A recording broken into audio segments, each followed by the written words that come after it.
ये जो भी आप वीडियो देखेंगे, इस लड़के ने अपनी गर्लफ्रेंड को मार दिया जान से। उसकी छाती पे इतनी जोर की उसने चाकू से वार किया है कि उसका चाकू टूट गया। और लड़की को इसलिए मारा क्योंकि उसको सेक्स नहीं दे रही थी। उसके हाथ पैर बांधे, जब वो शोर मचाने लगी, रेजिस्ट करने लगी, तो मुंह पे कपड़ा ठूस दिया। ये MBA का स्टूडेंट है।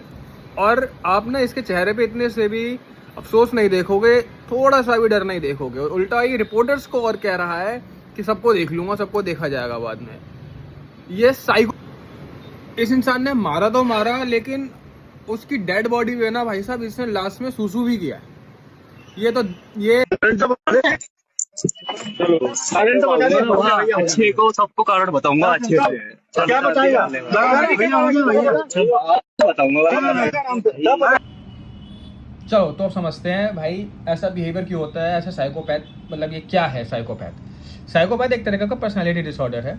ये एक तरीके का पर्सनालिटी डिसऑर्डर है जिसके अंदर लैक ऑफ एम्पैथी और शैलो इमोशंस होते हैं। लैक ऑफ एम्पैथी का मतलब ये होगा ऐसा इंसान किसी का मदद भी करेगा तो उसको ना कुछ ज़्यादा एहसास नहीं होगा, इमोशंस वो ज़्यादा शो नहीं करते हैं। ठीक है, अब इमोशंस जो कंट्रोल करता है वो एमिगडाला। ये बहुत क्रूशियल एक पार्ट है ब्रेन का। ठीक है, एक सॉर्ट ऑफ एक ब्रिज है ये, समझ लीजिए। ठीक है, अब एमिगडाला क्या करता है, आपके इमोशंस, फियर, स्लीप और फियर को कंट्रोल करता है। और साथ ही साथ FOF मतलब फाइट और फ्लाइट रिस्पॉन्स को भी ये कंट्रोल करता है।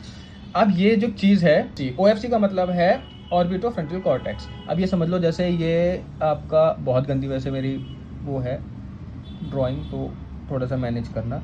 ये आपका जैसे ब्रेन हो गया और ये आपकी आंखें हो गई, तो ये OFC यहाँ पे सिचुएटेड है। ठीक है, OFC क्या करता है, OFC ना आपकी बिहेवियर को कंट्रोल करता है, आपके सोशल बिहेवियर को कंट्रोल करता है। और ये आपके ना आउटकम्स को कंट्रोल करेगा। फॉर एग्जाम्पल, ये आपको इतनी समझ देगा, अगर आपने सामने वाले को घूसा मारा है तो वो डर पैदा करेगा कि अगर मैंने उसको मारा तो वो भी मेरे को मार सकता है। तो this is the work of OFC। अब होता क्या है, इन दोनों के बीच में जब कम्युनिकेशन ठीक से नहीं हो पाता है तो ऐसे साइकोपैथ बनते हैं। अब जो एमिगडाला है इसके अंदर वैसे ये चीज़ देखी गई है कि जब भी ग्रे मैटर रिड्यूस होगा, ग्रे मैटर एक बहुत क्रूशियल कंपोनेंट है। ठीक है, दिमाग में ही रहता है एक सॉर्ट ऑफ ग्रे मैटर, ये सारे न्यूरॉन डेंड्राइट से बना होता है।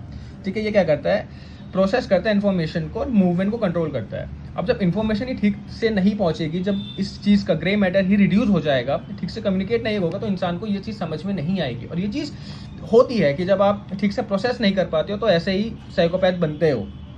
ठीक है, और जब इतना सब हो जाता है तो एक चीज़ और इनमें बहुत कॉमन देखी गई है, वो ये है कि इनके अंदर ना डोपामिन और कोर्टिसोल की वैल्यूज़ काफ़ी ज़्यादा ना फ्लक्चुएट करती है। फ्लक्चुएट बोले तो डिप